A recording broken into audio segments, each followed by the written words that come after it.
So in this Matlab tutorial, we're going to go through some basic arithmetic in Matlab. We're first going to talk about the usual operations you see in programming, which are plus, minus, multiply, and divide, and also the use of parentheses. So I'm going to first create some matrices for us to use.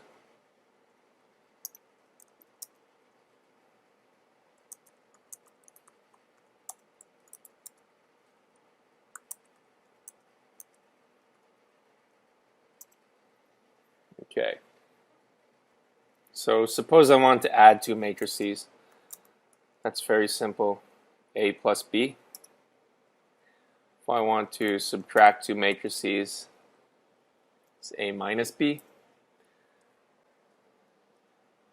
If I want to multiply two matrices, that's A asterisk B. So one thing to note about multiplication is this is pure matrix multiplication, which means the inner dimensions of the matrices of A and B have to match. So for example, if I create another matrix which doesn't have the same number of rows as A has columns, it's not going to work. So say,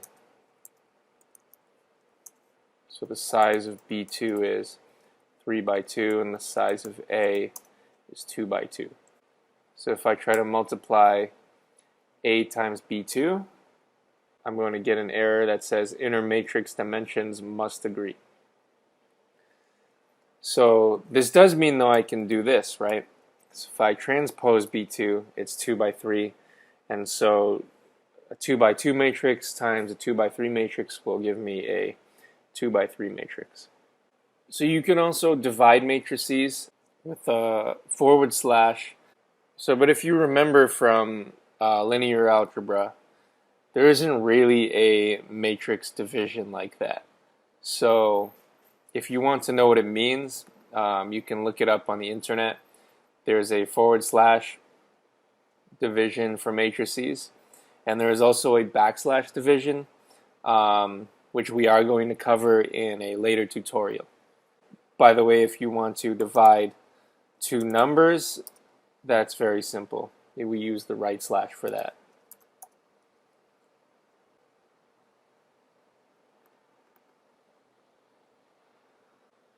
So the next thing we're going to talk about is order of operations. It's generally what you'd expect.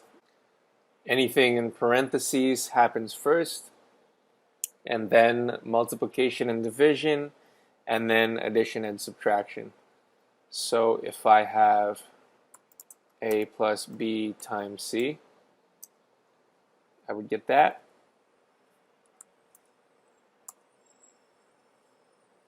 So if I did B times C and I assign it to a variable D, and I add that to A, I get the same thing. So you can confirm that the multiplication is happening first. If I wanted the addition to happen first, I would put parentheses around them. So we can confirm that what happened in the parentheses came first.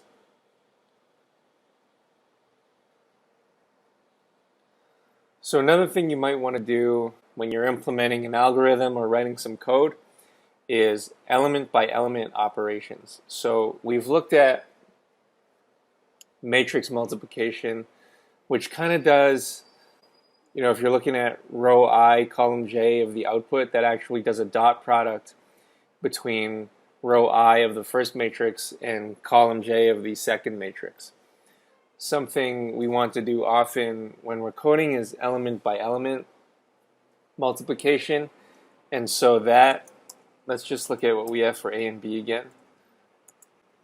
So that's pretty simple in Matlab. You just put a dot before the multiply sign. And so it multiplies each element by each corresponding element in the other matrix. This also works for division.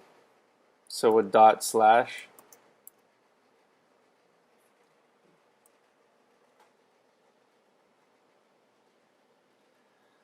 So if you remember from your linear algebra classes, there are some different types of multiplication that you can have when it comes to matrices and vectors. The first one we're going to talk about is the inner product. If I have x equals 1, 2, 3, y equals 4, 5, 6, and I want to do an inner product between these two vectors. One way to do that is simply by using what we already know.